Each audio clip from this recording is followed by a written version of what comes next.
For those of you just joining, good morning. Thank you for joining us today. It's our final session of our 2021 training series on the 7 core issues in adoption and permanency.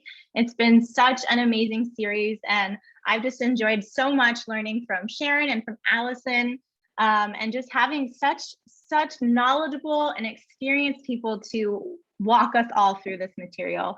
It's been wonderful. So thank you to those of you who have been here for the last few sessions and stuck with us. If you haven't had a chance to view those sessions, they're still available right now on our Children's Bureau YouTube channel. So please check them out after this training, and please share them with your team. We love to get more people as much as we can to engage with the material. So just another thing to note, once the webinar has ended and you exit the screen, you'll be directed to a Google form where you can complete the post-webinar survey.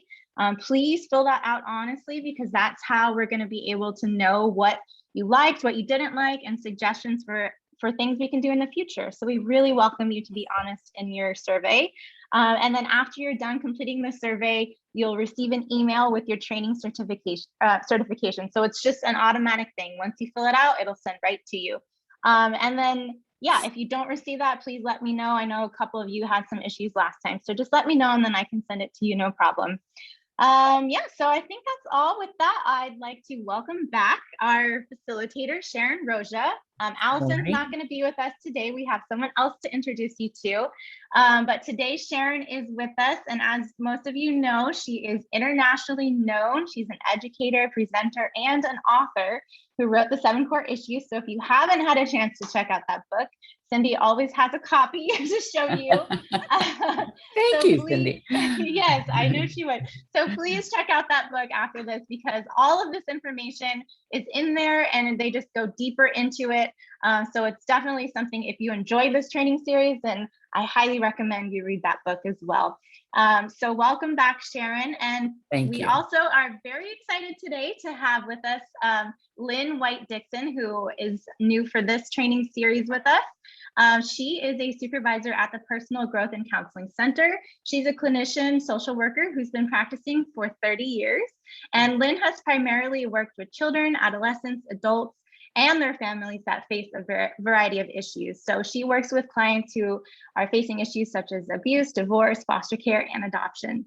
Excuse me. So in addition to her therapy practice, Lynn has been a trainer of communication strategies, team building, and diversity in both human service organizations and educational institutions. So we're so glad to have you with us today, Lynn, and we welcome you. So I'll go ahead and pass the torch to Sharon to go ahead and get started. Good morning, everybody. It's nice to be back. And it's exciting to be also coming to the end of this series, which has been really fun to do. Children's Bureau has been a fabulous host. We're going to do something a little different today. We've looked at the core issues through a variety of lenses, you and me and Allison.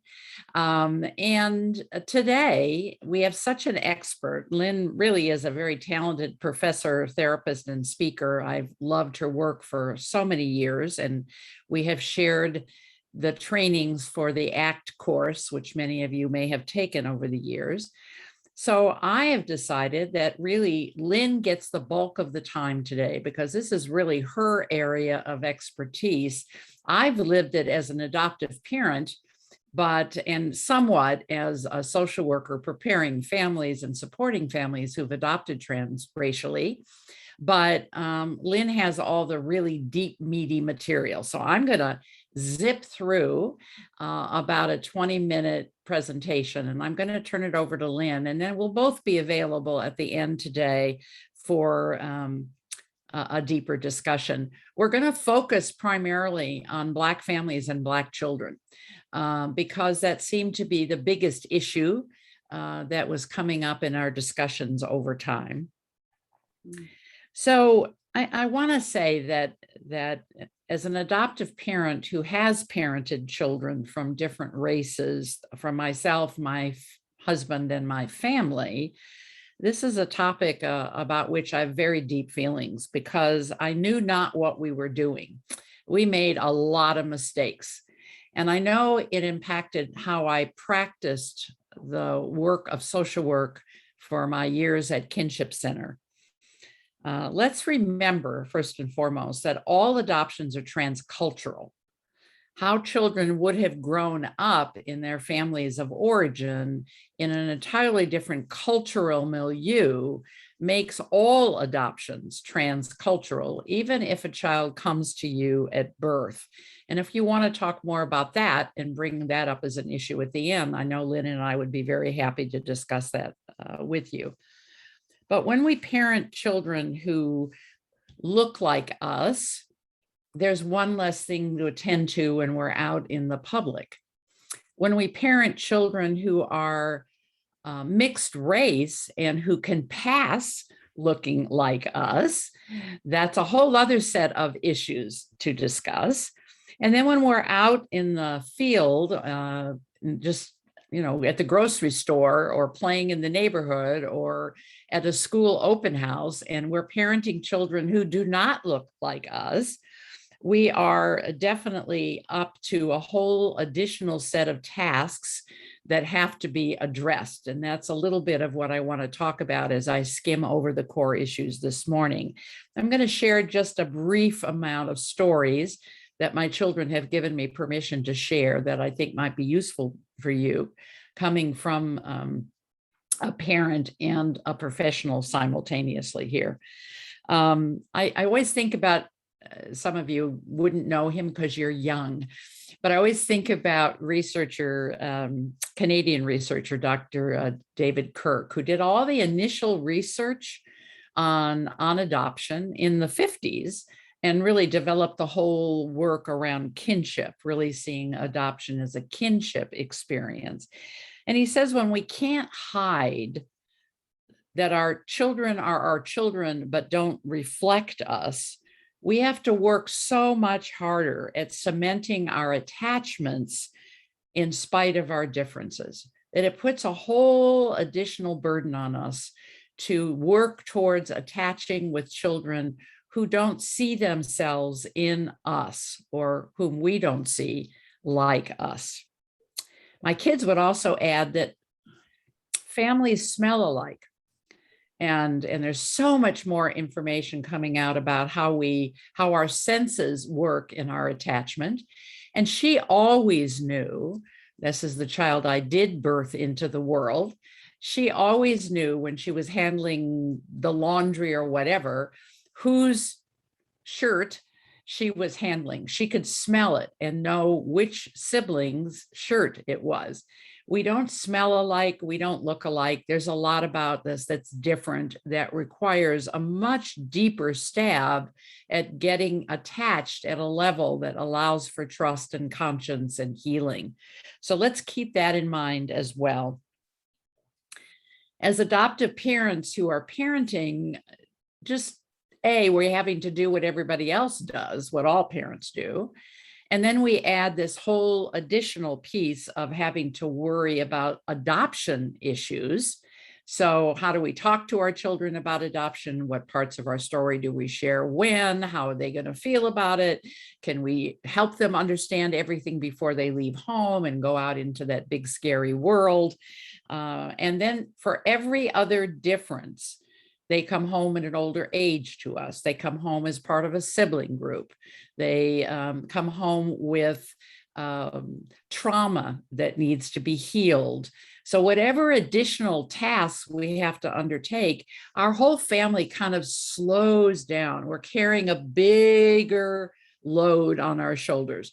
And our kids developmentally slow down because they're trying to deal with a variety of tasks that they wouldn't have had to address had they grown up in their families of origin. So what does this require of families? It requires them to learn, to do a deep dive and learn things that are very different than perhaps what they grew up with. It requires a real deep understanding of what it means for their children to be with them and in the world. And it means a lot of practicing of another culture. A lot of practicing of another culture. So we might have to ask ourselves questions like, what are the dangers that our children face when they're out in the world without us? And that happens pretty early as they go off to school. How can they be safe? How can we prepare them to be safe? What myths and stereotypes are automatically applied to them? A, because they're adopted, and B, because they don't look like us in our family.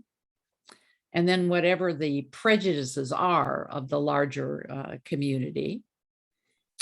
And how will they explain who their family is to others, to their school teachers? What happens when you show up for an open house or a parent-child conference and you walk in and the teacher looks at you in great surprise because you don't look at all like your children? And we're talking here about racial differences because we may not look like our children in adoption anyway, but this is something that stands out, particularly in our society. And how will they deal with their lack of mirror images? Who will be the mentors in their life if you're not supplying that image for them? So these are added tasks that we all have to deal with.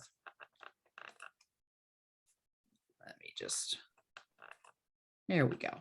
So, we've looked at this windy road consistently as we've looked at the core issues.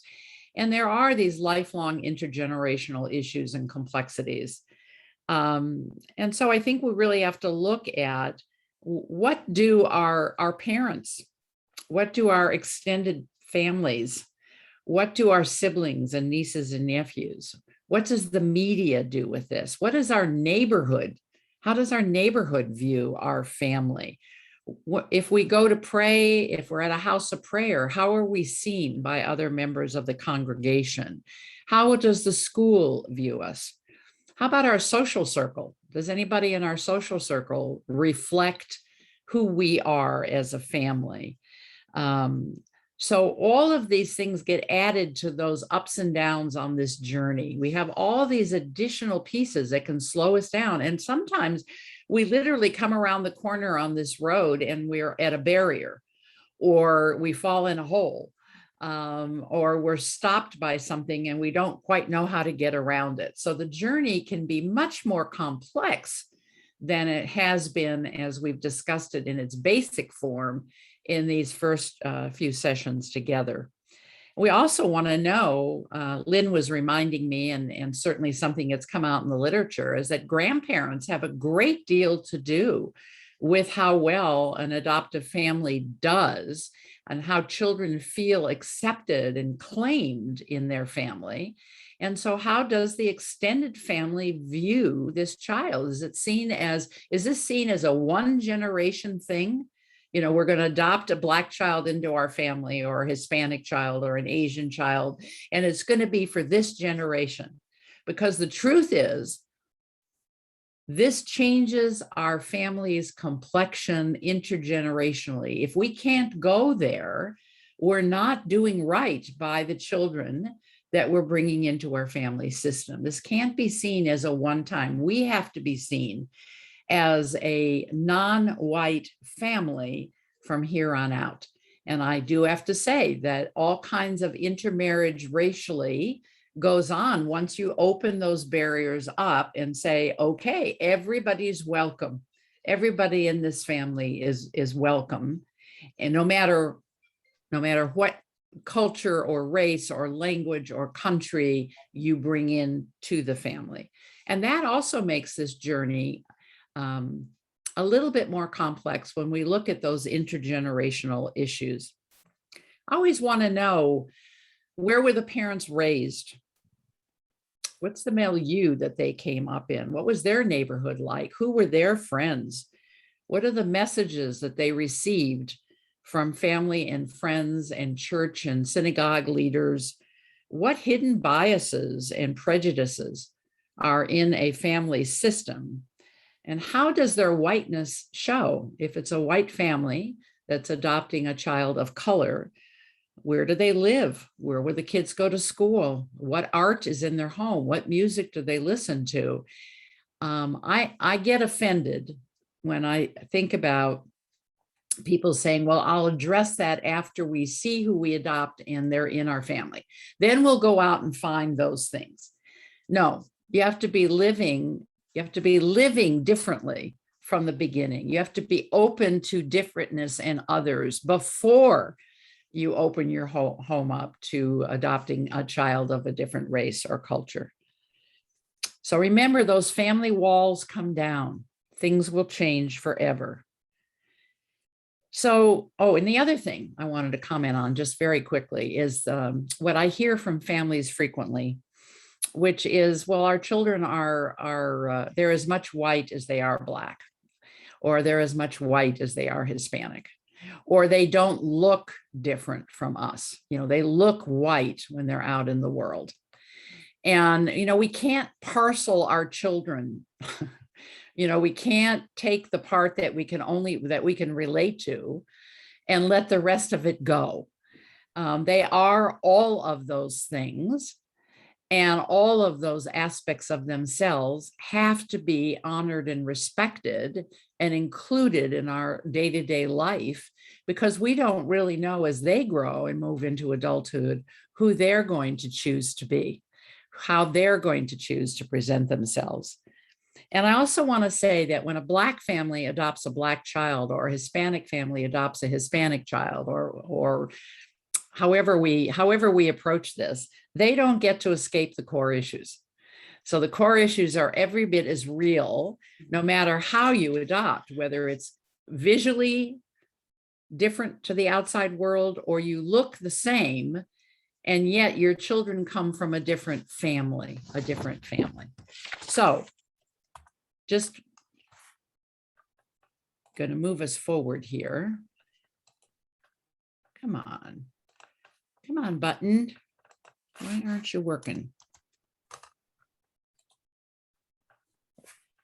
I'm going to skip through this because we've spent a lot of time with it. And I'm going to just talk for a minute about what I see as the quick losses. Lynn's going to do a deep dive on this, and she's got a great PowerPoint for you. But I think for me, the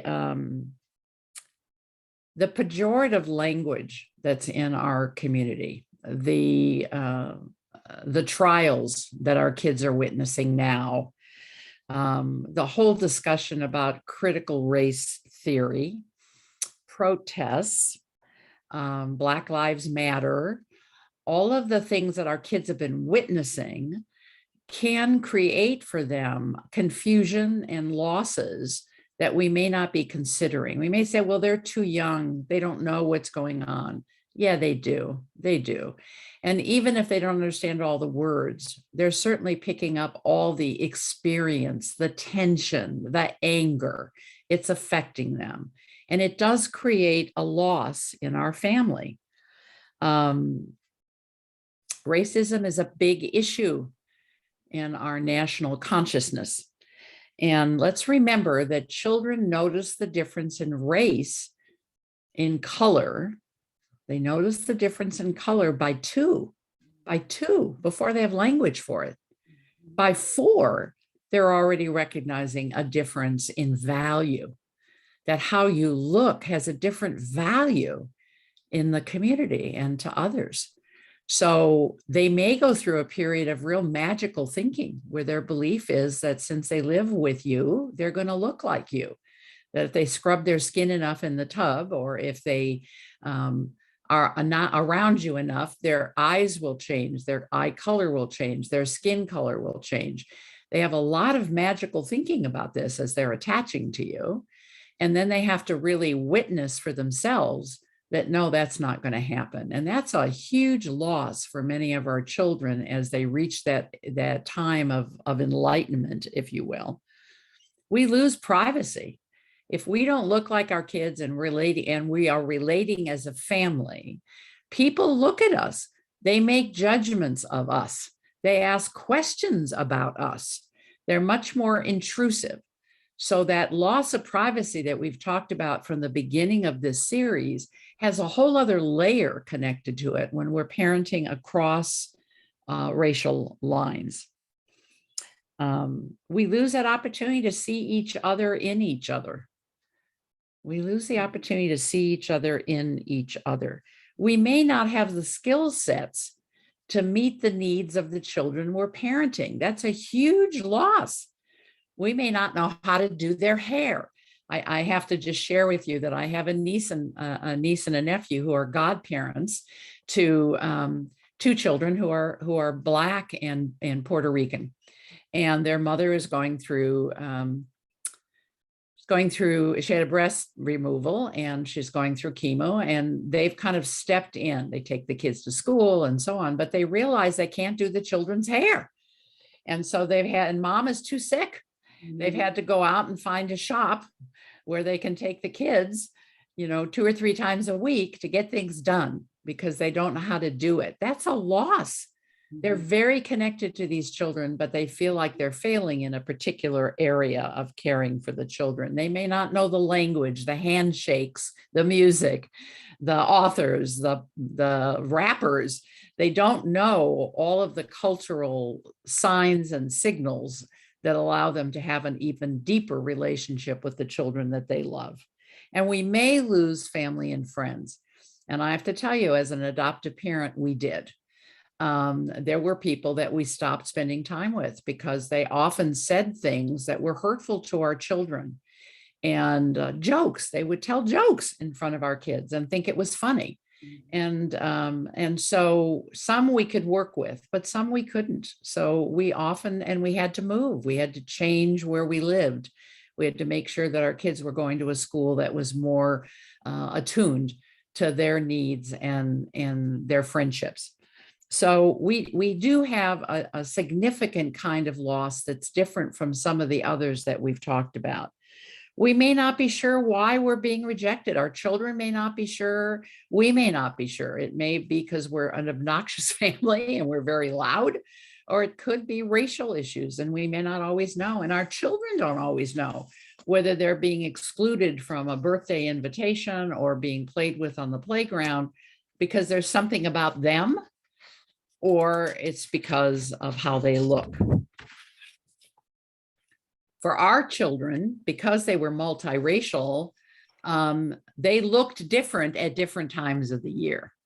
And that was an interesting experience because sometimes they'd be out in the world and they weren't exactly sure whether they were being rejected. I'm just going to skip through these because Lynn's going to do all this for you her own way. Come on. They weren't always sure whether they were being rejected for themselves or for other issues. And they could blend in certain groups, certain times of the year. And so they had to learn to walk in different worlds depending upon how tan they were. Here in California, spending a lot of time in the pool, sometimes they looked Hawaiian or Hispanic, and sometimes they looked Black, and they literally they felt like chameleons, and they would say that, we don't know how people are relating to us on any given day, depending upon how our skin looks on any particular day. The other piece is if they are carrying a multitude of backgrounds, and I'm going to share this with you, and I have permission to do that, but I've shared before in public that, one of our children ended up in prison, and he was going in for some major surgery, and they let him call his mother, and he was scared. He'd never had major surgery before. And I said to him, I don't know much about prison life, so I kind of want to know, when you're out, do you go back to the same cell? Do you have a friend in the cell? Who's going to be there for you? And he said to me, Mom, it's not too different in here than it is out there.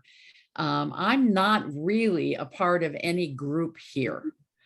The Blacks don't think I'm really Black, and the Hispanics don't think I'm really Hispanic. And, there's not just a special group for adoptees who aren't exactly sure who they are. And because we're a Jewish family and we raised our children Jewish, he said, there's just not even a lot of Jews in here. He said, I'm having a really tough time finding a group. And I think that's a big issue around rejection for our children who can't find their people. their peers, even in prison. They're fairly isolated. They're treated differently when they're out in public alone than when they're with us. So every time I turned a credit card over to my children and sent them shopping, I could expect a phone call to make sure that it hadn't been stolen, that this really was our child. We would hold back in a shopping center and we would watch our children being tailed by guards in the shopping mall, and we were not tailed when they were with us. So their life experience often brings up issues around rejection. The surprised look on the teachers' faces when we showed up for an open house. My oldest daughter's experience of introducing her family and her siblings to others who frequently said, well, they're not really your brothers and sisters.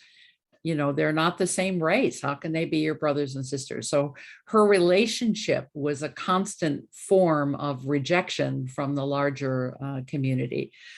And I really didn't know how that felt until our children came up with an experiment and asked me to wear a gigantic Jewish star, a big Magen David, out in public for a month, wear it to work, wear it when I was interviewing people at the agency, just wear it everywhere. And because it was a symbol that not everybody reacts positively to, I got a fair amount of feedback. Why are you wearing that? Everybody else in the agency could wear crosses, but they were uncomfortable with my big Jewish star. Or people would say things under their breath if I was at the grocery store or whatever, and they would use pejorative words for Jews. And so I was experiencing it in a different way. And their comment to me was, Mom, you could take off your Jewish star. We can't take off our skin. So, you know, very different experience for them around issues of rejection. So I did really want to, I am just flummoxed here. Just a minute. There we go. And, you know, it can feel real or imagined, and it does physically hurt. Remember, we've talked about rejection really hits a part of the brain that makes us feel sick, hurting. You know, we might need to take an aspirin to feel better. This is a pretty powerful impact on our body. So for many of us, this is every time we go out in the world, there may be an aspect of this. You know, I would have to say that my children and my husband and I were not always sure. We had a lot of shame and guilt about knowing how to read people's cues, not knowing how to respond. Frequently, we felt ashamed or guilty that we didn't respond in the correct way, and they certainly did too. And you know, we were in a parking lot in Rouse, and a very, very distressed Hispanic woman came right towards our son for some help. And he just looked at me, he said, Mom, what am I going to do? I don't speak Spanish and I don't know how to help her, and I feel awful. So those issues of not knowing how to respond to folks who look like you because you don't have the language, it can be very, very shaming for ourselves and for our children. And frequently parents say they feel like they've done something wrong, that they're not good enough parents because they don't know how to do it. They thought love would be enough. So many of our families who've adopted transracially are left feeling like they've done something wrong, and they don't often admit that to others. And children who may not want their parents to come out on the football field at a senior football game or show up, you know, and dance with them at a quinceanera, you know, where they want to hide their parents because it's a source of shame for them, and then they feel guilty about it. So I want you to think about some of the larger issues of shame and guilt that I know Lynn's going to be also giving you some examples of. And you'll have obviously you'll have this PowerPoint. So I just want you to look here at the 4 conditions of self-esteem that we've been holding up for each of the previous sessions, and reminding ourselves that our children aren't unique because they're of another race. They're unique, each and every one of them, for who they are. And we have to honor that. And particularly when we have a sibling set that comes home. But our family is unique, and we're seen as unique. And that carries with it a lot of responsibilities and feedback in the public that may be very uncomfortable for us. We may not have the role models we need as parents to help us along this journey with families that have adopted transracially before us. And our children may not have the role models they need. I just remember, and it shows how old I am, guys, but I can remember when our kids were little and they were in the backseat, they were toddlers, and we were driving down the 405 freeway where it meets the 5. And at that time, it wasn't all built up with car dealerships and stuff. It was largely growing fields. And there were a lot of, at that time, we were bringing Mexicans up to do the picking in the fields. And I remember one of our children saying from the back seat, "Mom, is that what I'm going to be when I grow up?" And it hit us so strongly that that was the image he had about what he could be. He didn't have any broader images. So how do we provide the role models that give our children a lot of broad choices to be who they could be as they grow up? Connections, we've talked about this. You need your past in order to see your future. Do we involve the family of origin with our children? It's another way that openness plays such a perfect role, because it really does give our children their mirror images. It does teach us how best to relate to our children. It gives us a lot of clues. It introduces us to language and culture and food and music, and books and authors and poetry and so on that we might not otherwise get. And then how does our clan, our community, our parents, our siblings, our nieces and nephews, do they embrace our family? Or, as I said earlier, see this as a temporary addition in the family?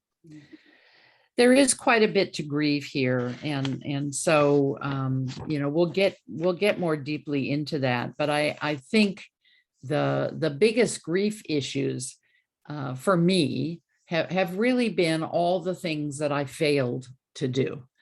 I had to really get to a place of forgiveness of myself for what I didn't know and the things I should have done differently to help my children live more comfortably in the world.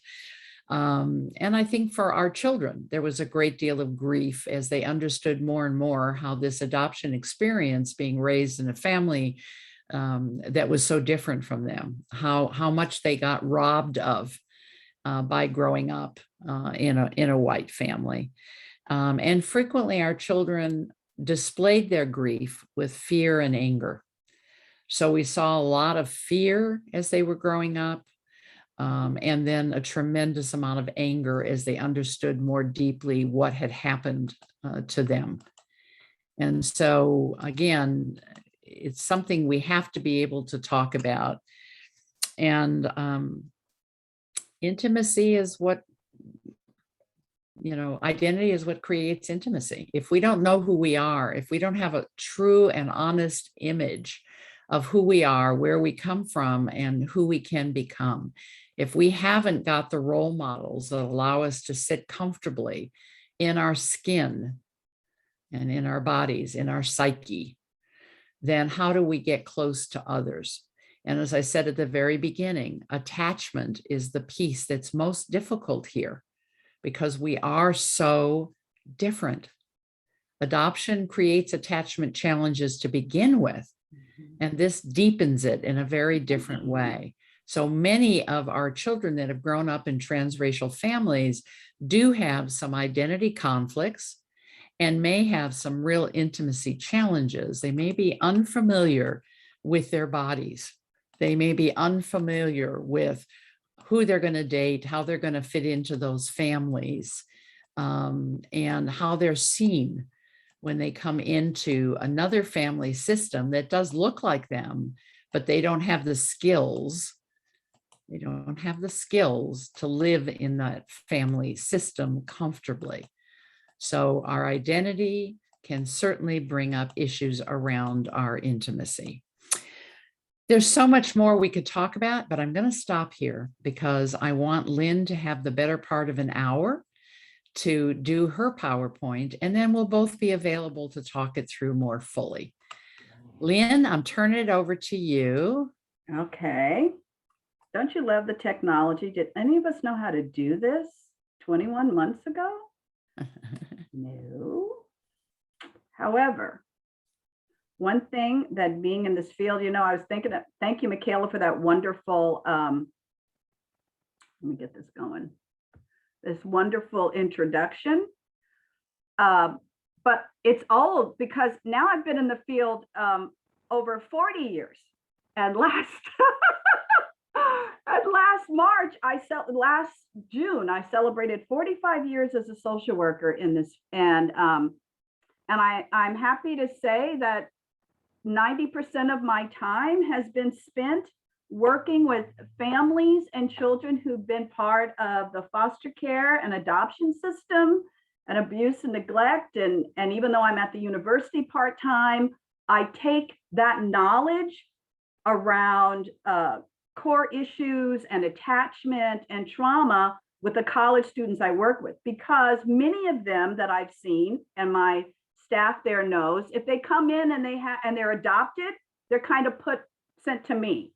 And if they've been in foster care and I consult with the Guardian Scholar program, they're kind of sent to me. And so I felt really good that I've been able to continue this work with the 18 to 24-year-olds who aren't part of my practice. But what strikes me the most, whether they were transracially adopted, same race adopted, internationally adopted, is when they don't get the information they need, how they struggle in key times in their development, which is 18 to 24, around trying to really figure out my identity, who I am, how am I going to be in my relationships, etc. And so I have to thank Sharon because she's been a mentor of mine, and she didn't bring me in the field, but she carried me along. And it's just been wonderful to be part of the experience with Sharon and to learn all this information and use it and help people, especially my people, understand what it is to be an adoptive parent and what it is to be an African-American adoptive parent. And also I've had my fair share of working with a lot of transracially adopted children and educating white parents as to what it means to be a transracial parent, because now your heart goes out the door. Your heart is with your child. And so when you read about a Black child like Tamar Rice getting shot and you have a Black son, it's no longer those people. It's me. It's us. Anyway, as Sharon mentioned, most of my focus today is going to be on talking about African-American children and the African-American families' experience with adoption and permanency, and how the core issues may manifest with African-American families.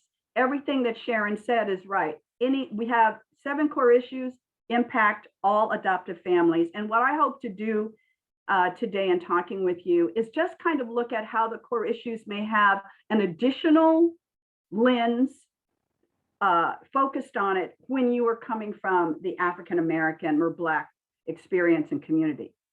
There is a lot of literature and trainings about transracial families, primarily white adults adopting Black children, but very little is focused on Black adults adopting Black children. Could this lack of information be part of the systemic racism that permeates our child welfare institutions?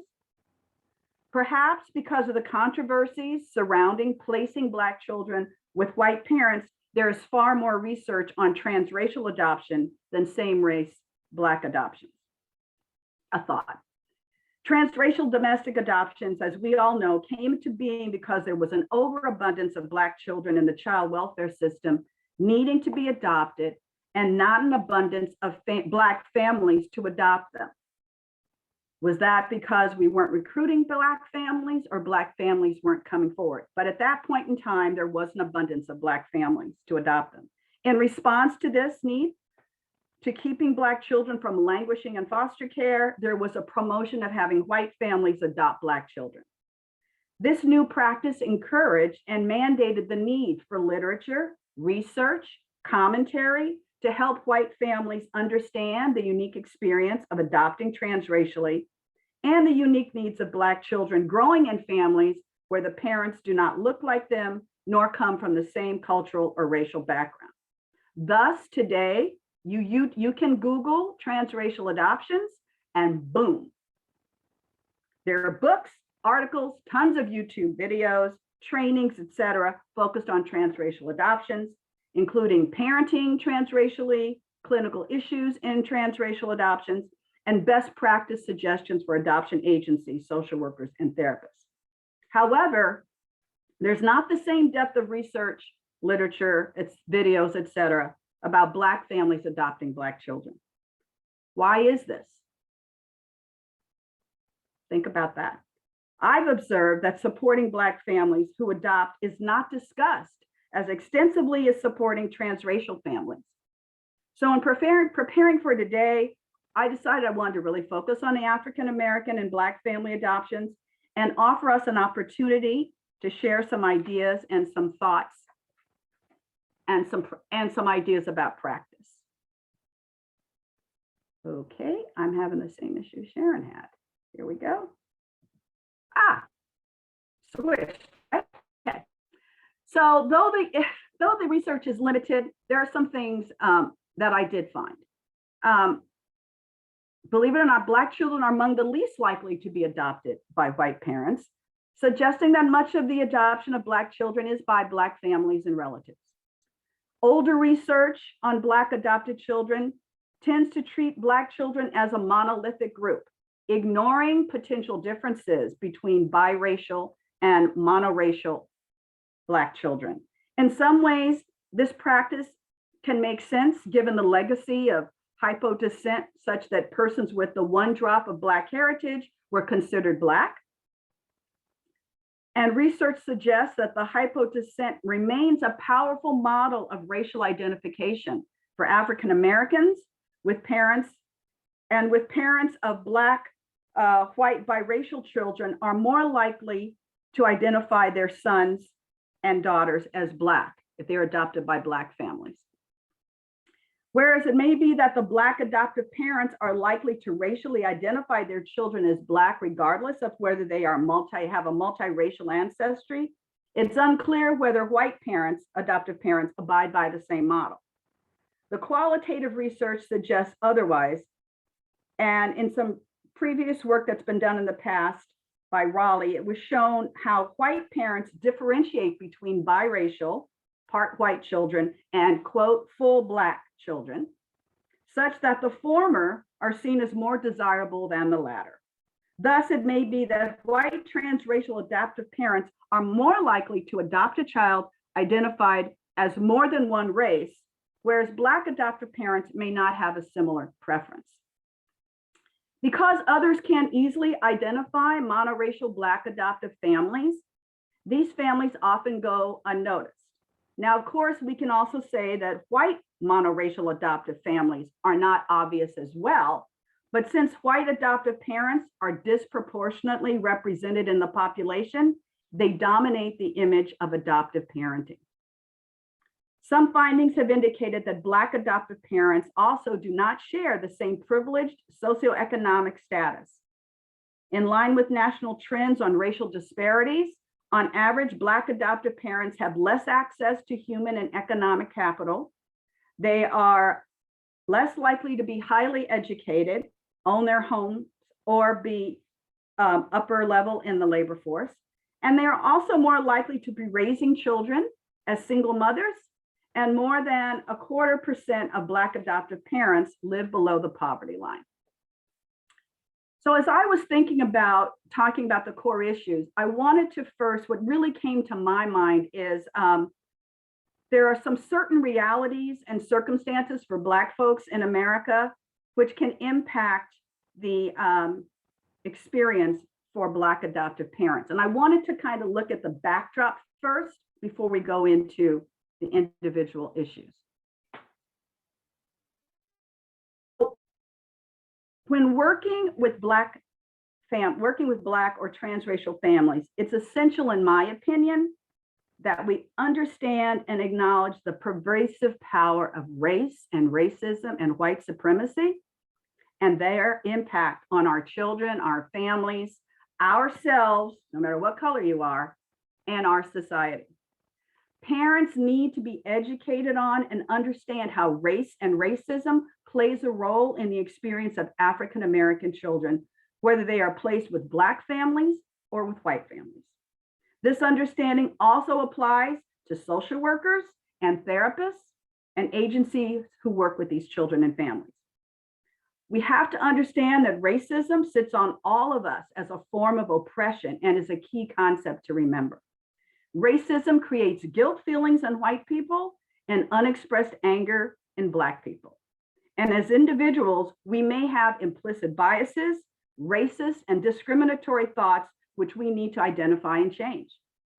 We also must accept that institutional racism exists in our agencies, in psychological theories and practices, and in our professional organizations, the American Psychological Association, the American Psychiatric Association, the NASW, et cetera. And perhaps some of you have recently seen that the APA, both APAs, American Psychological and the psychiatrists, have come out in the past 6 to 8 months with statements about anti-racism and acknowledgement of the racist practices that they have perpetuated. So we have an obligation to examine, call out, and make changes to support an anti-racist practice. Ibram Kendi, the author of How to Be an Anti-Racist, says, the heartbeat of racism is denial, and the heartbeat of anti-racism is confession and willingness to be vulnerable and identify times we are being racist and diagnose it. So we need to have the uncomfortable and difficult discussions about race and racism and take risks to initiate those conversations. These conversations can and should be initiated by white people and not rely on the African American or Black people or other people of color to start those conversations. Often white agencies, organizations, and families wait until the Black person or another person of color to bring up the issues of racial microaggressions or discriminatory treatment. So some of our tools, what do we do to address these realities, is that all of us, agencies, clinicians, Black parents, white parents, must do a self-inventory regarding our comfort level in discussing race, racism, disparities in treatment, and discriminatory practices that exist. We have to identify the discomfort and seek ways to overcome it. Whether a provider or a parent, Black or white, we need to increase our own self-awareness and comfort level in discussing these topics so we can provide better support to Black children and to the Black or white parents that adopt them. Knowing that racist experience can occur for Black children, anyone who works to support them must be ready to address these issues before and after they occur. And then for agencies need to do a self-inventory also. They need to ask themselves, are we an anti-racist agency? Is our staff diverse with Black professionals and creates an inclusionary experience for potential Black adopters? Are our Black staff and other staff of color comfortable with discussing issues of race and racism they experience within our agency without fear or worry about the responses they may receive? Who's doing our training in our parenting groups? Have we undergone training on diversity, inclusion, equity, and anti-racism? And have we developed a plan or instituted changes to remedy our areas of weakness? Another reality that we have to look at is there is diversity within the African American community. African American and Black communities in the United States are not monolithic. We need to guard against our assumptions. We, as a people, may have some similar cultural experience, but we can't ignore the intersectionality of personal life experiences, experience with racism and white supremacy, racial identity development, where folks are on that racial identity development, what region of the United States they were raised in and where they live, socioeconomic level, educational level, gender, and sexual orientation. So there's diversity within all communities, but many times the African American community doesn't get acknowledged for the diversity within. So if one Black person said blah, blah, blah, then that has to apply to everybody and everybody must think that way, but that's not true.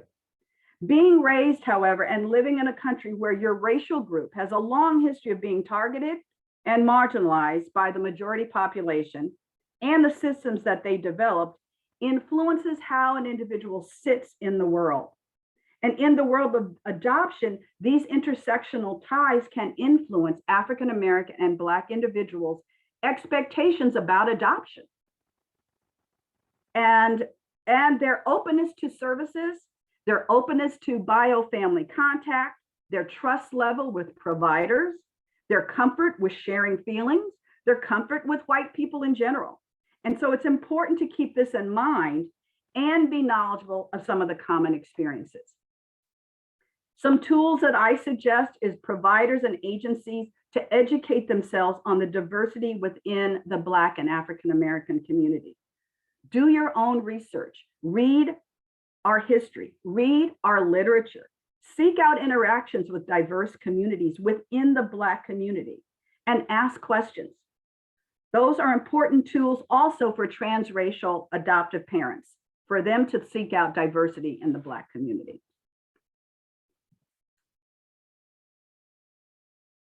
African Americans' attitudes about adoption is also a reality and a circumstance we have to take into mind as we work and move forth individually with our families. Our historical experience with informal adoption of kin and near kin is due to our huge value of kinship in the Black community. The informal adoption of kin and near kin has its roots tracing back to Africa. Multi-generational family units in Africa included extended family with elders in the center.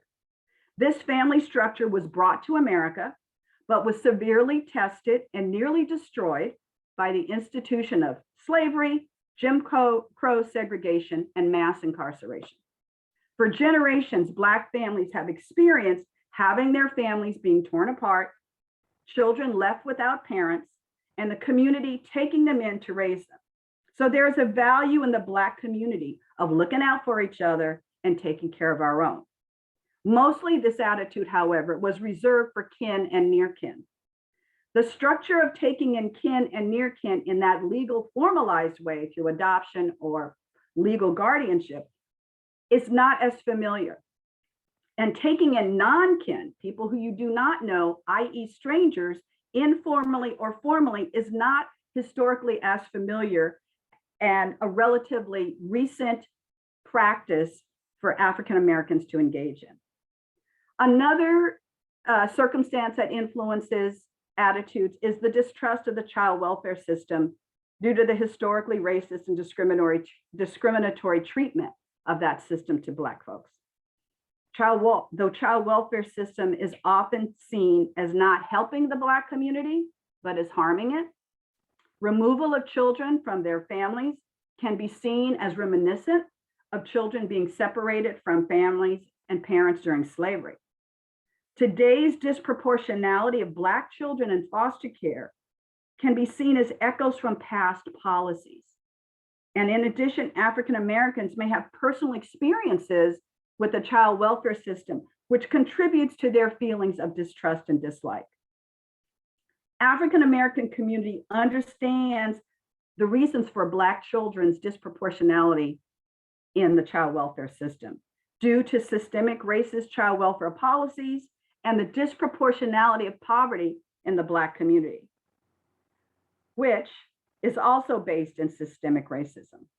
Knowledge about Black children being overly represented in foster care may motivate and attract Black families to adoption and permanence as a way of saving our children or taking care of our own. However, for some Black adopters, engaging with a system they see as racist and historically harmful to their people in order to form their family may trigger feelings of guilt because they feel they're aiding in or being part of a system that they know has not benefited their people. There is often stigma also and judgment in the African American community associated with relinquishment of children. There can be beliefs and statements of, we don't do that, we don't give up our children, and it can also be interpreted as a residual impact of losing children in slavery. This stigma may deter young Black women from making a choice to place their child when it may be in the child's and their best interest. And then when you look at the risk factors of being young, poor, and Black, that increases the chances of that child coming into the child welfare system and possibly resulting in removal and adoption and permanency and not reunification. So though rare, Black women do choose adoption for their child and to relinquish because they conclude it's in the best interest for themselves and for their child. And often they make the plan in secret to avoid the stigma and judgment, and request Black adoptive parents because they feel that Black parents will know what it's like to be Black in America, from dealing with hair to dealing with racism. And many African Americans also view adoption agencies as white only. They see social workers, recruiters, people in their classes are mostly white, and this can support the myth, we don't do this, i.e., we don't do formal adoptions. These circumstances can keep potential Black families from coming forward or engaging in services, especially those who may be from more working class socioeconomic groups or have limited or negative experience with white organizations. And finally, another factor is that many African Americans see adoption as expensive and unaffordable. Money can be an obstacle for Black families to come forward as permanent resource families.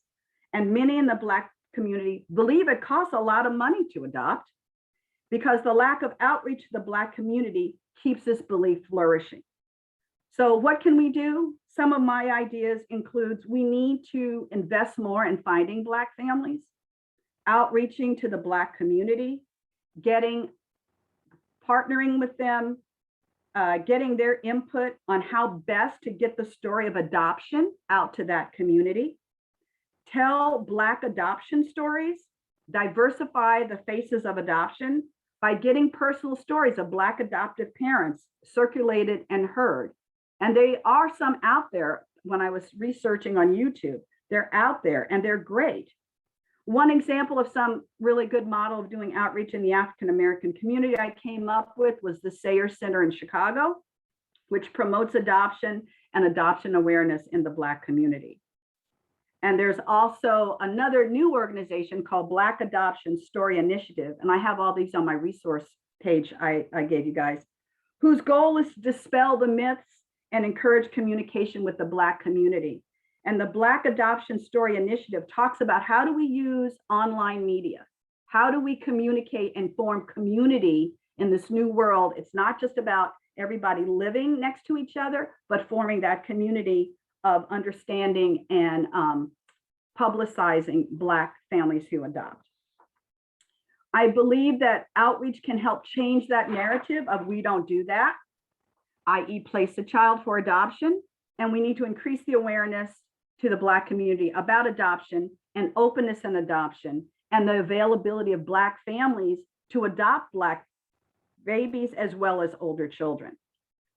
And finally, we need to, another tool would be to increase the accessibility of adoption and permanency to African American parents who are from perhaps the lower to middle socioeconomic level.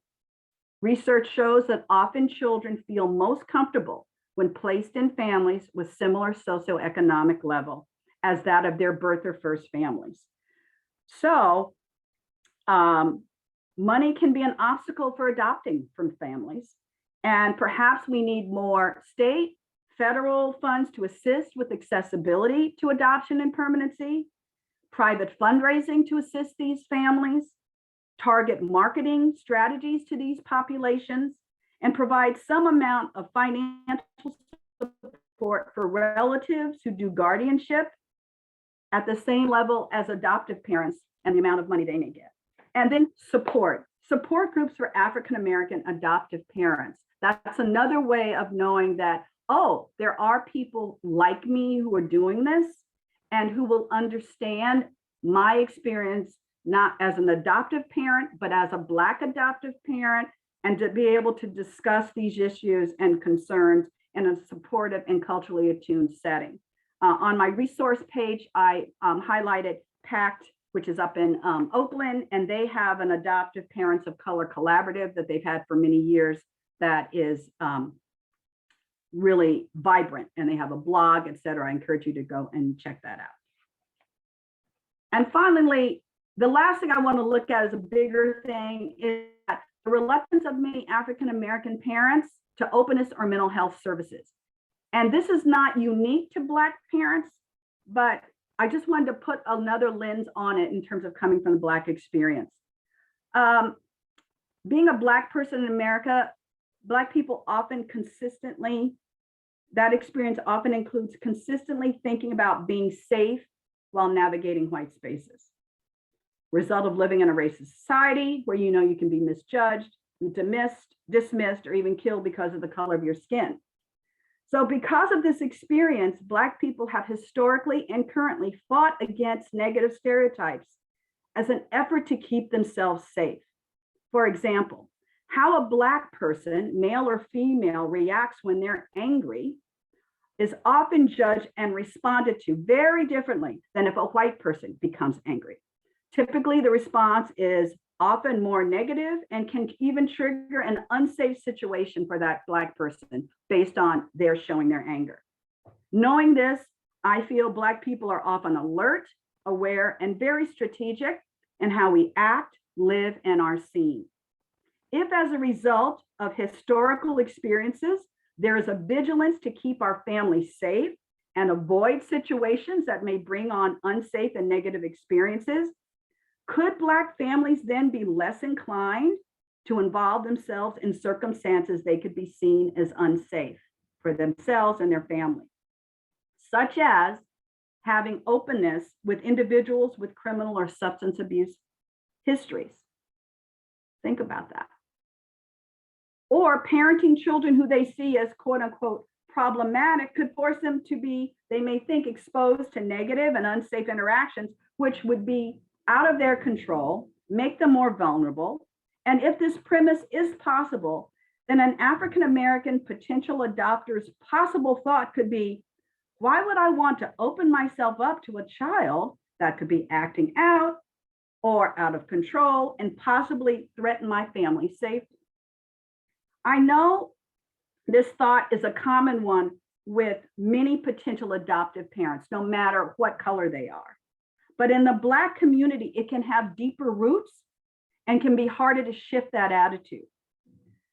Also, we cannot forget the importance and the influence of traditional Black churches, who have not been always as supportive of mental health services and may not also be knowledgeable about or support trauma-informed parenting approaches.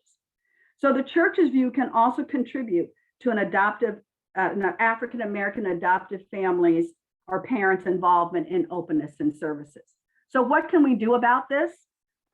Again, outreach and education on openness and how what we know as openness and how we address issues around safety and concerns. We have to educate people, African-American potential adopters, about the reasons for the problems that our children may have and how they're rooted in trauma and disrupted attachment. We have to outreach to the church communities to discuss parenting children with trauma histories and the usefulness of mental health services, and how having more Black families for children who have trauma in their history and have difficulties is part of a Christian, spiritual, experience. And also, we have to have culturally competent support and resources for these families when we do the outreach. So let's move into the core issues. And how am I doing on time? Okay, let's move into the core issues and remembering those acknowledgements as a background. So for loss, when I was thinking about this, I think about how as an older child who's adopted, older, they experience the loss of their familiar biological family experiences, that family culture, that family's foods, the way they cook, the socioeconomic level differences, the views and differences that of expectations regarding education, etc. And they may see their new family as acting white. If differences in appearance are significant in terms of skin tone and hair texture, they may experience a loss of looking like their parent. Adult adoptees may not realize their losses from being adopted until they're well into young adulthood. If they were adopted as an infant or a toddler, and they were given the message, you are ours, and you look like us, and there's little to no discussion of adoption story. We used to call that the let's pretend. And so feelings of loss may not be supported by the family. For the first and birth parent, if it's a planned relinquishment with openness, the parent may feel uncertain about the validity of them having feelings of loss. I did the right thing. Why am I having some sadness? I'm not allowed to feel these feelings. If it's been a termination of parental rights, then the feelings of loss may be expressed as anger and resentment. And in either situation, the losses don't get addressed.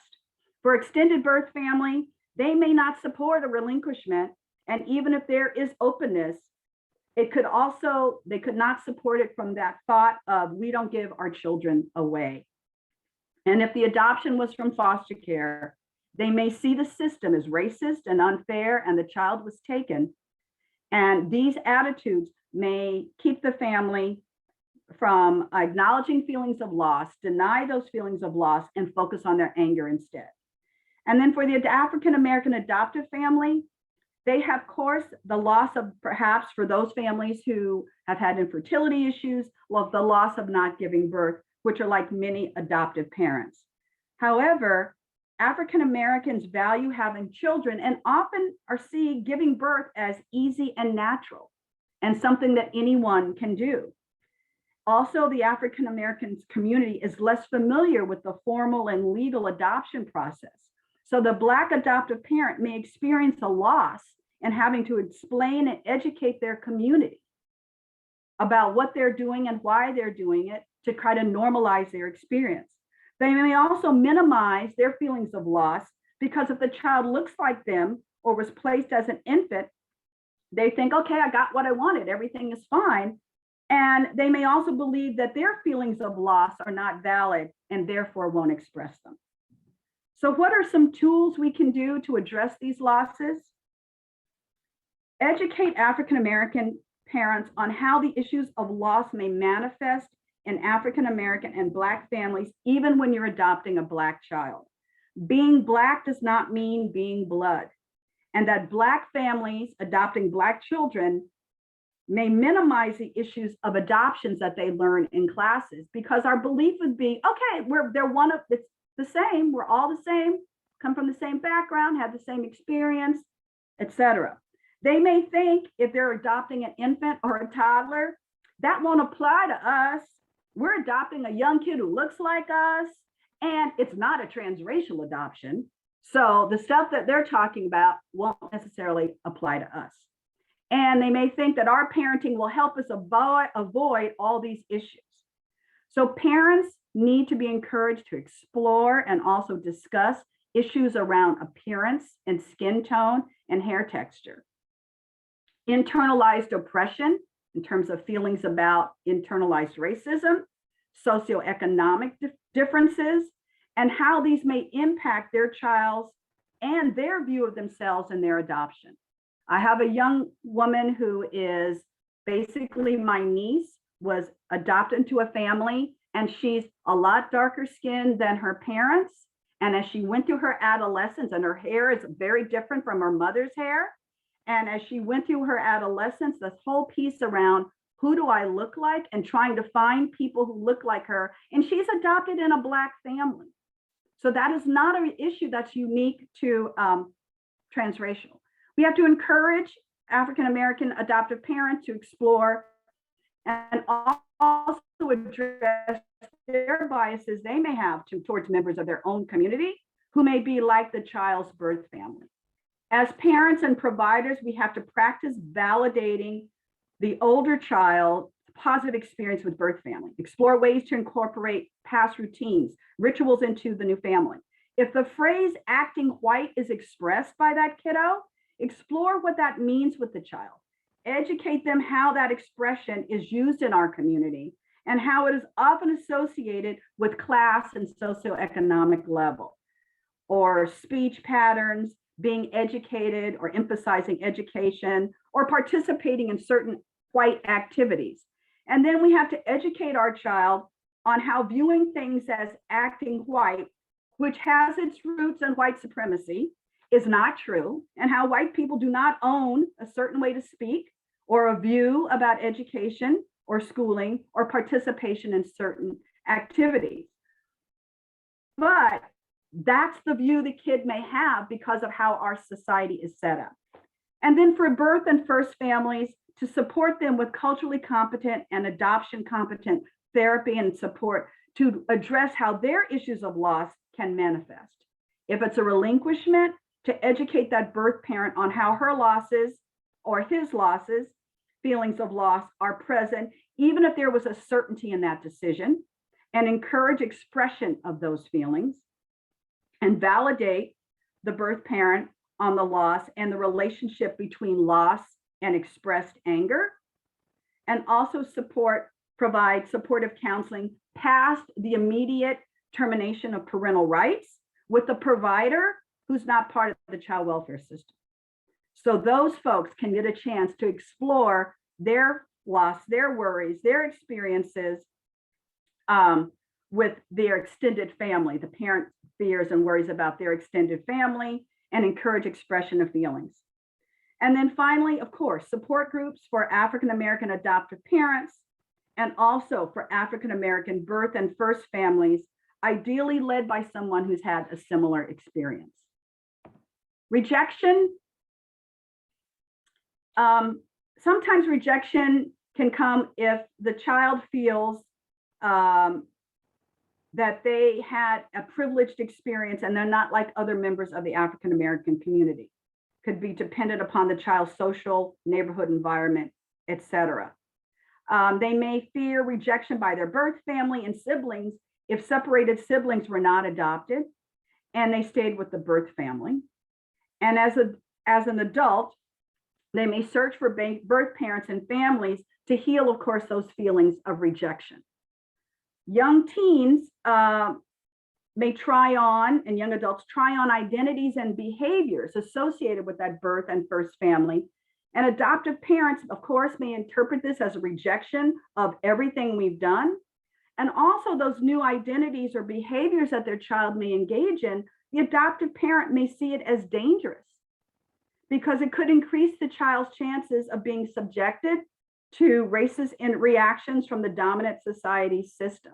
So concern that if their child begins to talk a certain way, dress a certain way, say things, etc., they may fear that they may be putting themselves in unsafe situations as that child is going through the normal experience of figuring out their identity and may try on identities associated with the birth and first family that could be very dangerous. Parents see as very dangerous. Birth parents in the extended family, parents may experience rejection by, of course, the extended family or community, whether it's a relinquishment or a termination of rights. Either experience can be interpreted as you let the system get the child. And the extended family's rejecting attitude about the parent and the adoption process may keep them from, of course, participating in openness. Now, with the adoptive parents, they may fear and feel rejection also from their extended family and community because of the parenting strategies they're using may be seen as too lenient or too strict. If our adoptive parents are parenting based on the 7 core issues and using a trauma-informed and attachment-focused approach, and they're participating in therapy, they may fear that their community and family members won't understand the necessity, and then they will have the necessity to explain why they are doing what they're doing, which can bring up additional feelings of loss because if the child was born, and rejection, because if the child was born to them, I may not have to do all these explanations. Adoptive parents, Black adoptive parents may also experience rejection from white adoptive parents or white adoption practitioners because the white parents and practitioners may lack an exposure to and understanding the needs of African American children when navigating the outside community and interfacing with a racist system. So just not understanding that whether the child comes home to you by birth or through adoption, as a Black family, you've got some additional tasks you have to do for your kids. So tools, parents need to share, Black parents, I feel, need to share their childhood experiences with being rejected and targeted by members of their own African American community because of their appearance, interests, and activities and how they manage that. So if their children are getting that same targeted experience from that community, which can happen, and it's rooted in internalized racism, then we as Black parents, who I would say most can say they've had that experience, can offer that as a support and strategies to their own children and validating of that experience. We have to encourage parents to include openness in their child's life, even if the birth parent or first parent isn't available or safe, and how they can talk about them openly with pictures and holding space for their child to share their feelings, and to encourage that non-judgmental attitude towards the birth parents. And then encourage and support Black parents to have an open, developmentally appropriate discussion about race and racism and the worries and fears they have as African American parents for their children due to these issues. We can hold the complexity of Black life by teaching children about our beauty, worth, and history, and talk about what's happening in the world around them.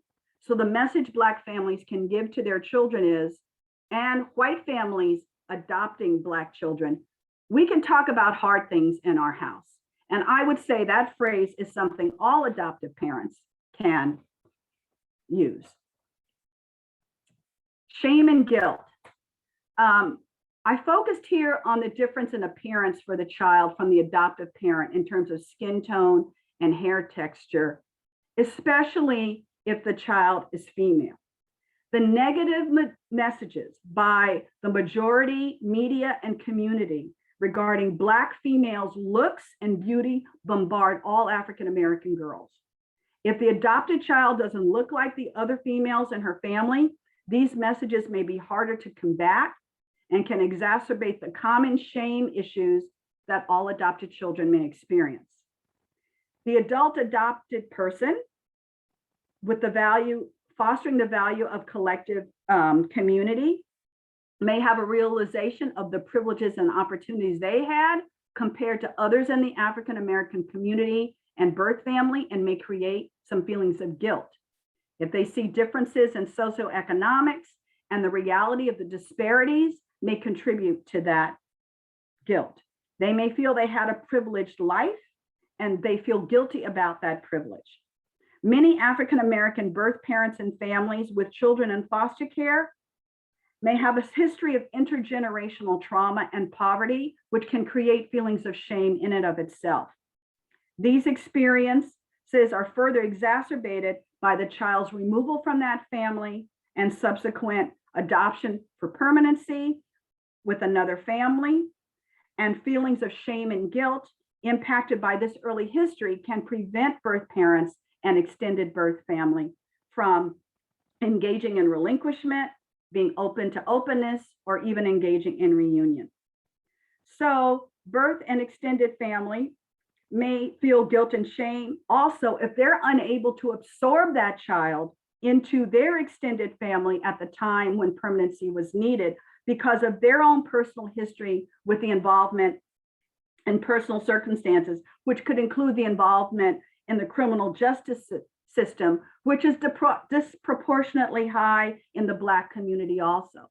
So the access for being able to be a resource can also create, the lack of access to be a resource can also create feelings of guilt and shame. And finally, with the adoptive parent, if they're adopting the child welfare system, they may have some guilt because they're working with a family that they really don't respect or feel like has hurt their community and has disproportionately removed Black children from parents. And so they also may feel some shame that they're working with a system which historically hasn't reunited Black children with parents, with birth parents at the same rate as white children. And they may feel guilt that others in their community may see them as stealing another Black parent's child or colluding with a system known to engage in racist practices. So how do we combat some of that? We as providers need to become educated and aware of colorism, the racist concept of colorism, and how it is communicated in the media by individuals, and the impact of colorism on the self-esteem of African-American children and adults. There's been a pushback around the beauty and the messages around beauty and in the media and looks and towards making it more positive towards Black community. However, still the majority of many messages out there in the main media kind of favors the more light-skinned, lighter toned African-American over a dark-skinned African-American. And when you look at the color differences, the complexion differences of the people, the Black folks who've been shot and killed, take a look at all those pictures. And they often are more darker skinned, the browner skinned folks. Is there a trigger response that people have when they see color in that position? And so what's that automatic implicit bias? And is it connected to what shade of brown are you? So it's important that we assess the child's self-concept and how it may be influenced by their appearance, especially if they're receiving negative messages about skin color. And then parents need to address these concerns if their children make those statements and provide opportunities to celebrate the diversity of skin tones, hair textures, etc. in the African-American community. Discussion around privilege, that adopted children and young adults may have experienced, and some guilt feelings that needs to be brought up and discussed and normalized and validated, and separate guilt from shame. But also, I was thinking we need to discuss perhaps turning those feelings of guilt into feelings of gratitude and an ability to give back and engage in activities in the African-American community that may help that helps that community and address the disparities that help create that experience of privilege. And then for post-adoption and post-permanency support for birth and first families, to include counseling to address the racial and generational trauma and healing from that trauma, not just the adoption piece. And of course, as practitioners, we may need to have some candid conversations with our Black prospective parents to assess what is their view of the child welfare system. Do they have ambivalent feelings about working with that system? And that it's based on true facts and history and have a voice for those concerns. With grief, the main thing I want to say about grief, as I'm looking at time and I want us to do some discussion, the main thing that comes out for me around grief, and you guys will have this PowerPoint, is that anger is part of the process of grieving. And many of our children, as well as birth and first parents, and even adoptive parents, can get stuck in the anger phase of grief. And the expression of anger in Black children is seen very differently than the expression of anger in white children. So it's often seen as behavior or conduct issues, Or if the adult displays anger, it's often misread or dismissed as the angry Black man or the angry Black woman, and whatever is said gets invalidated. And also displaying anger can be unsafe. So that piece of grief needs to be, I mean, when we're looking at grief, we need to think about when folks are in that stage, how are we going to give space and not misinterpret and shut down and use stereotypes. The other side is that often in the Black community, expressions of sadness and depression are not validated. The message can be, you need to be strong, you can do this, we don't have it, you pull yourself up. And so if that's the other counter message around, it's not okay to be sad or depressed, then anger may be the more acceptable emotion to display. But at the same time, it could be the dangerous emotion to display, depending on the context. So I think the other thing about that I want to say as far as adoptive parents and the grief, they may have the grief when they adopt that another Black child is leaving their first family. This may trigger some sadness over the challenges and impact of historical racism on the Black community. They may grieve the fact that their child's behavioral and emotional challenges will be misinterpreted by the school and community, and the trauma-informed approach will not be offered to them. And then finally, you know, maybe their grief may be dismissed and acknowledged and unacknowledged because the child fits in so well and what's there to be upset about. So some suggested tools is, again, education, that we can't as a people ignore the issues of loss and grief, even when everything looks right and there's the right fit, that they have to be able to allow space for their child's own grief, to support parents and advocacy of school personnel for appropriate responses to the children's behaviors, to encourage training and trauma-informed responses for school personnel, and to support Black parents in talking with their children and their teens and young adults about the expressions of anger and how it can be interpreted in the community and by the wider dominant community, and the possible unsafe consequences of doing so, and how to be able to express your truth and have a right to your feelings, but do it in a way that is strategic and safe. Identity. African-American children who don't look like their birth parent, their adoptive parents, can also be outed by their peers like, you don't look like your family. So they can be a struggle for them. Well, am I like them? Do I look? Because appearance is so important. So the adult adoptee also may struggle as a non-adopted African-American adult with developing and maintaining a positive racial identity in a racist society. This is such a hard thing. This is such a hard thing. And it's something that has to be addressed and has to be brought forward, because that is part of your identity too, is how am I going to be seen and how am I going to see myself in spite of what the outside world may be saying about me and my people. The other thing around identity I want to say is that many adoptions are being done by single and professional African-American women, and that's creating a growing community to identify with and get support. But Black women may also be challenged by a belief that people feel that single Black women, that they chose adoption because they couldn't get a man. And so that can be an obstacle for them and could contribute to their insecurity in their role as a parent. So let's look at some identity tools. Discussion, activity, and to help the child and the youth develop positive racial identity. Their life needs to be filled with experiences with Black art, music, history, books that reinforce beauty and power and richness of African Americans. They need education, should include the fallacy, but the reality of racism and stories of resistance and people who fight against oppression, the legacy.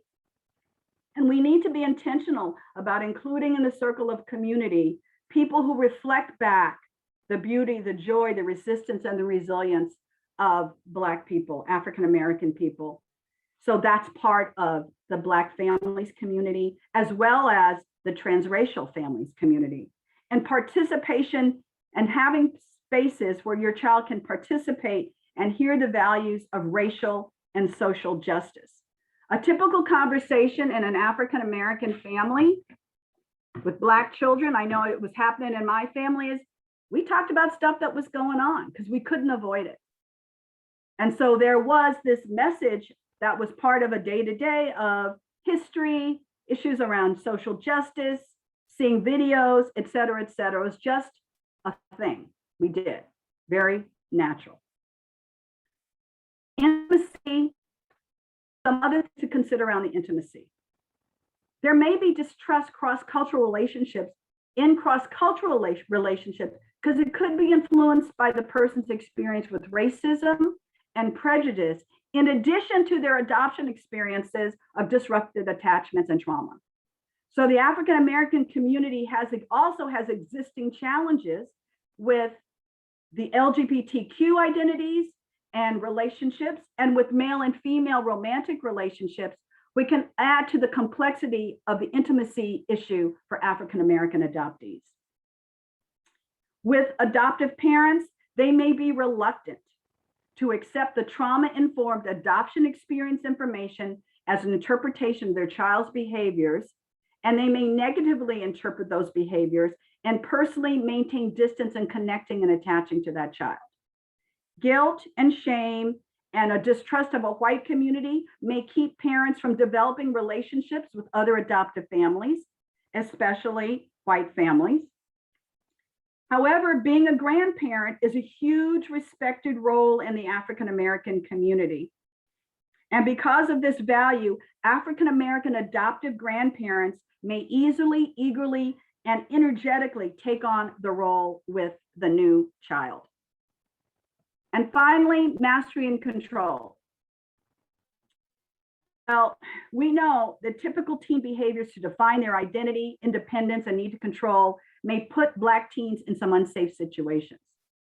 Adult adoptees, in their effort to manage and access control, may find themselves wanting to adopt from the foster care system and motivated by that value of collective community and a desire to give back.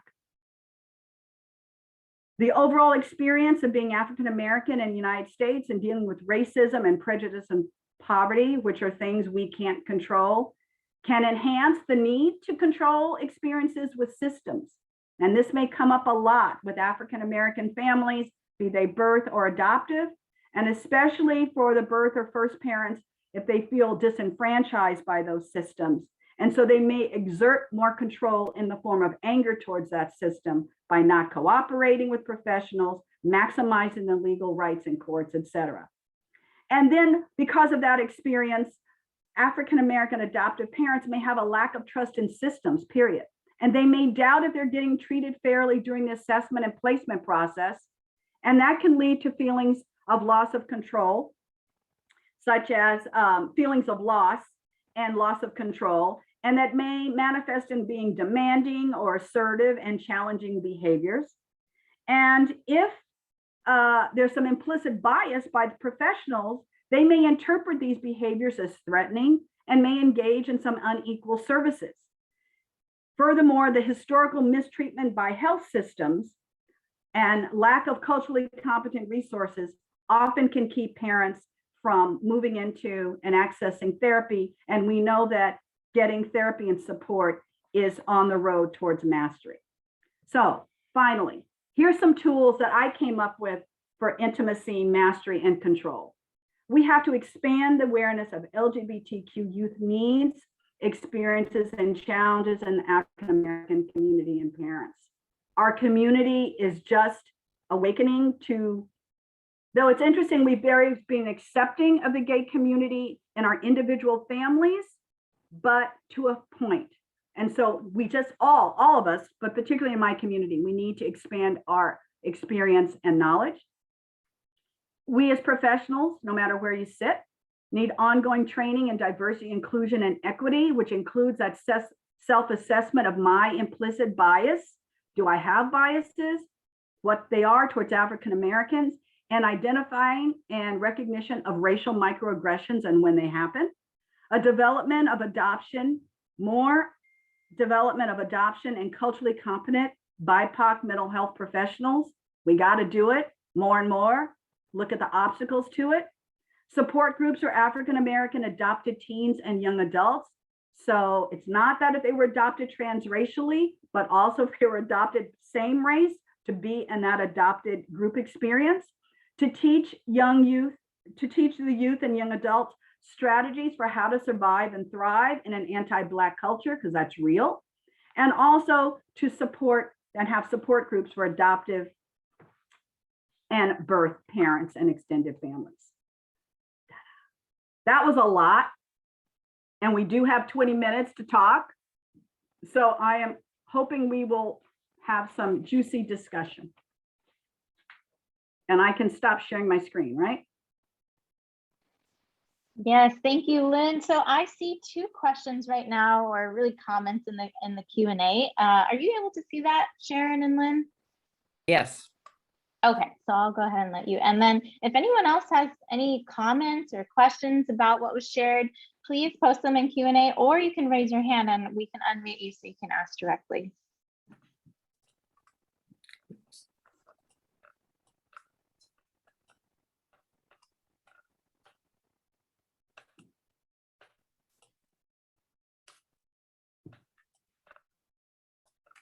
Well, I'm going to jump in and say, Lynn, that was amazing. And I feel like we just touched the tip of the iceberg, and there is so much more that there is to share and discuss, because this is a very complex area. And so I just want to say thank you, because I feel like, oh my gosh, wow, there's so much information here. And I want more. I want to learn more. So I just had to share that with you. I wonder how many agencies have had that equity inclusion training that Lynn has mentioned a couple times in it. Has it become a part of agency culture to do that kind of training? Well, at Children's Bureau, we've actually been working with PACT.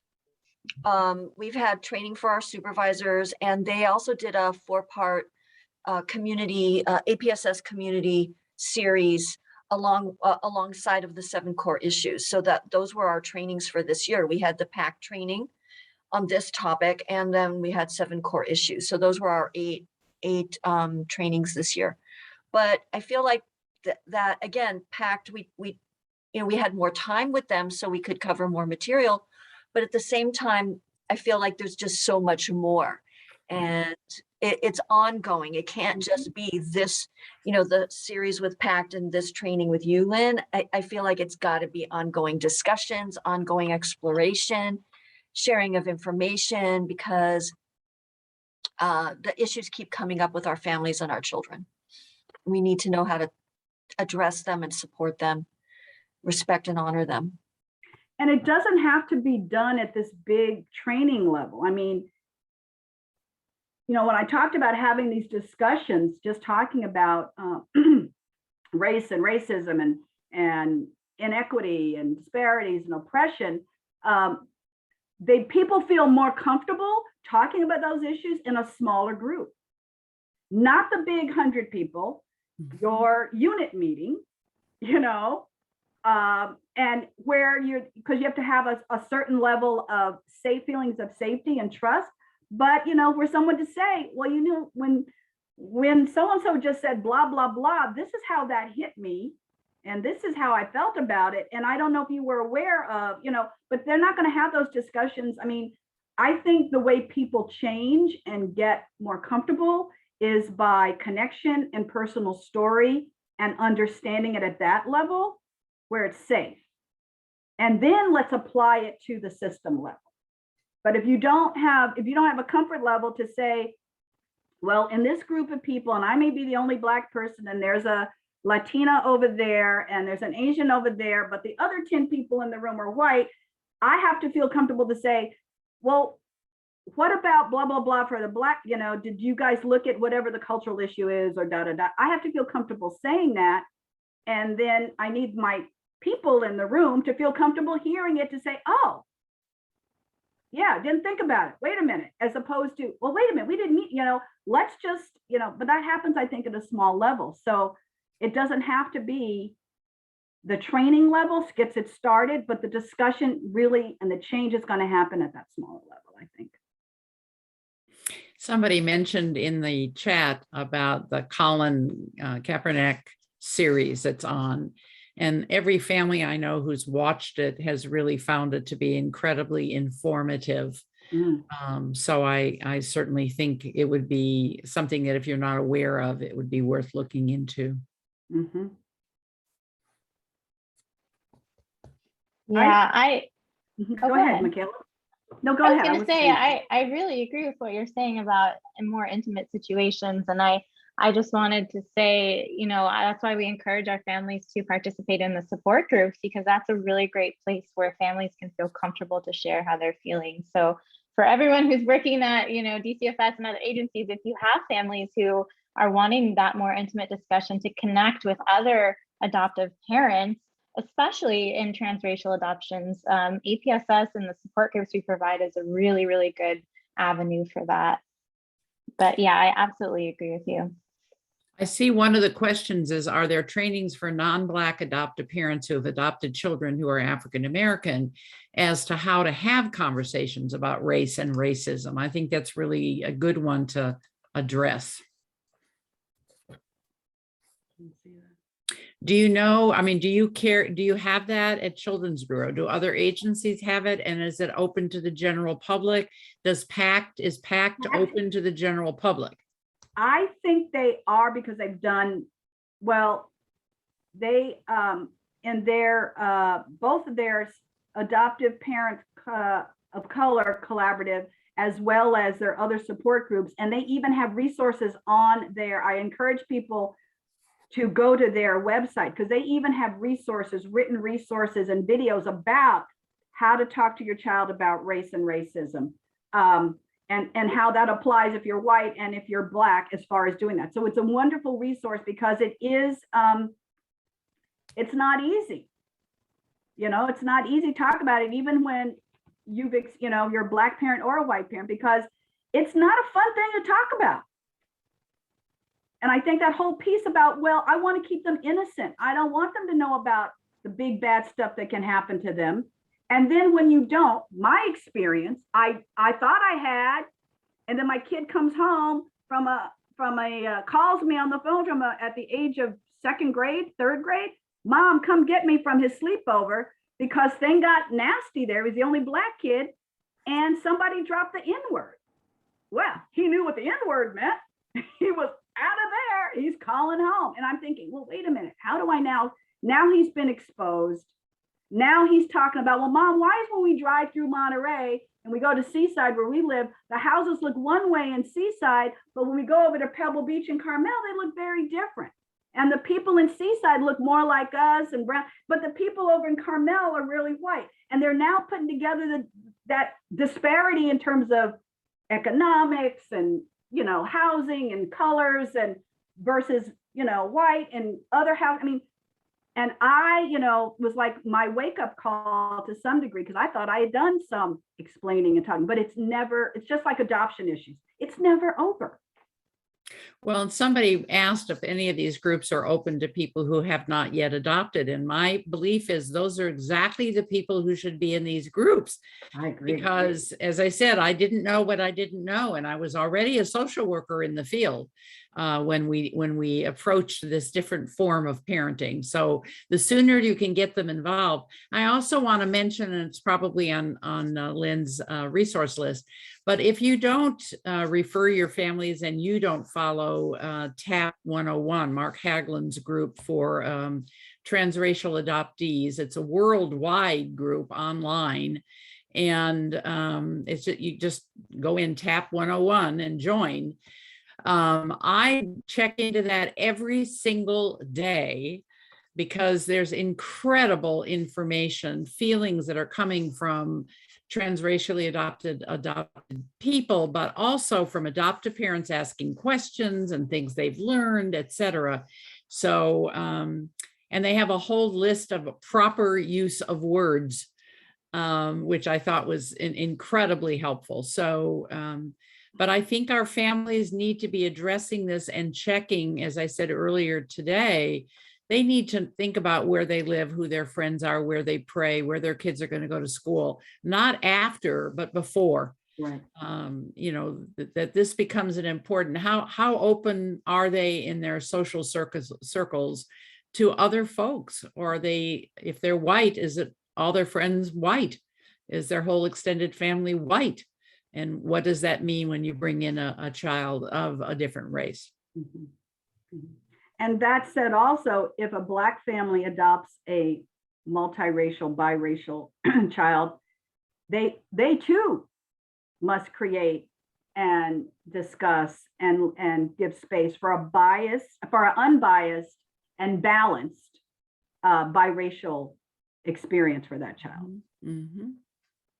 And so that means acknowledging and knowing, you know, how do I explain my child who's half white and half Black, that historically those two groups have had issues and one group oppressed the other group, but that's, you know, how do I help you interpret that and get to a point where you don't take on the negative experience, the internalized oppression as a Black person, or take on the guilt of having, you know, being part of a group that was white. I mean, so it's really, I mean, there's some interesting stuff that needs to be discussed and probably is continue to be more researched around that nuance of keeping balance in a multiracial or biracial individuals. And California, I think I just heard, California has the largest percent in the country of multiracial people coming out in the census. And It's not surprising. Yeah, not surprising. But so, and I often say when I do this, we're having a California experience. I'm from back east. I've been out here a long time. But when I go back to New Jersey or Virginia or whatever, it's a very kind of different experience when they hear about what we do in California and how we think in California and how people are thinking on the East Coast and especially in the Southeast. Right. And so we need to be mindful of that because our parents can go anywhere. Right. And not every place is California. That's very true. There's a comment in the chat from Sarah that asks, can applicants join the support groups if they are not yet matched with a child? And APSS actually is a program that is open for families who are not yet matched. So they can participate in services through adoption, promotion, and support services. So yeah, the not yet matched families who want to adopt can participate in APSS services. And the referrals are made through the social workers. But also post-adopt, if we have any, if you know of any families who are post-adopt, they can call the post-adopt hotline to get connected to APSS. But yeah, I agree. It's so helpful to learn and to be part of that before getting into adoption, because it's a lot. And like you said, it will continue. There's no end to the education that you will have to do as an adoptive parent, especially transracial. So starting it as soon as possible is a great idea. Also, I wanted to add, on our Children's Bureau YouTube channel, we have past recordings from our PACT trainings that talked a little bit about, I think we got into some talk about how to explain these topics to children in language that will resonate with them. And so check out our channel. It's on that playlist that I just posted in the chat.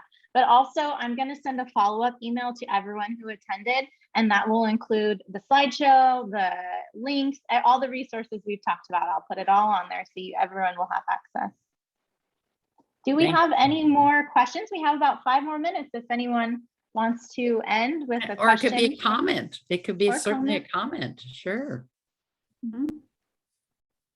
I want to thank Lynn for sure. Oh, yes. It was very, very powerful to listen to you. It was a wonderful presentation, and people commented on it all the time that you were speaking. It was phenomenal. And thank you so much, Lynn. Thank you so much, Sharon. And we're getting comments right now. Thank you so much. This was an excellent training, wonderful training. So yeah, we're really proud to be part of the APSS program and to have the opportunity to bring these kinds of trainings to the community, which includes parents, caregivers, social workers, therapists. It's a very broad range of participants who potentially are on these trainings, and then can also go to our YouTube channel and view the trainings later. I would If they like couldn't make to, it today. I want to just comment on one thing that Lynn touched on, and it's Okay. another passion of mine. And, you know, Lynn talked about you have to have a referral base, an appropriate BIPOC referral base out there to pick up, you know, that's trauma, as you've heard us say a million times, trauma informed, attachment knowledgeable, and family oriented, or family systems oriented. And there's not enough. And I get phone calls every day. Do you know of a good Black therapist who can cover those areas? Do you know of a good Spanish speaking therapist who can cover those areas, et cetera? And we're talking about up and down California. And I want to really challenge everybody as I leave the field to do everything they can through universities, through mentoring, through anything, referring to the ACT course, bringing Lynn in for training using PACT. We need to be developing a very broad-based, we can't place children into families without the ability to serve them over time. And right now, we don't have enough folks to serve them over time that are knowledgeable in these areas. So I would challenge everybody in every agency, every private therapist out there to help us to develop that list and to make it available statewide. I don't care whether it's through CAAA or however you'd want to do it, but there needs to be that pool of folks who get what adoption's about and relative caregiving is about and resource parenting is about, but beyond that, get the racial issues clearly and who can represent those communities who most need to see themselves in the therapeutic environment. Mm-hmm. I agree, Sharon. And I think it does. You're talking at the university level, the agency level. I mean, I think, people who become therapists and clinicians coming as MSWs or MFTs or LPCCs, what's happening in their training, their graduate level training, often doesn't cover this, or there's no spark lit. That's right. There's no spark lit. They may be 4E and MSW, but if they're MFT and there's no spark lit until they get out of school, perhaps. And then it's, but it's so important at that developmental level, I think at graduate level school, to like, hey, there's this field out here. Mm-hmm. And there are a lot of African-American new professionals who I'm on a national list of Black Therapists Rock, and mostly a whole lot, they're LCSWs, but a whole lot of MFTs, a whole lot of LPCCs, a whole lot of clinical psychologists. So there's a growing group of people of color coming out in these fields, but they're not coming over to the adoption side. No. And so that's a real challenge. Thank you for that charge. Absolutely. Yeah, it's a charge I'm leaving. Yeah. Yep. Yeah, thank you for sharing and for challenging us all to push that forward. Before we end, I just want to remind everyone that this is our last session of this training series. Thank you for everyone who's joined us, who's been with us along the way. We are so happy to have you here. Thank you, Sharon and Lynn. And of course, we will thank Allison for all the information you brought in such a wonderful way of including your experiences, your personal thoughts, as well as your clinical experience. It's been wonderful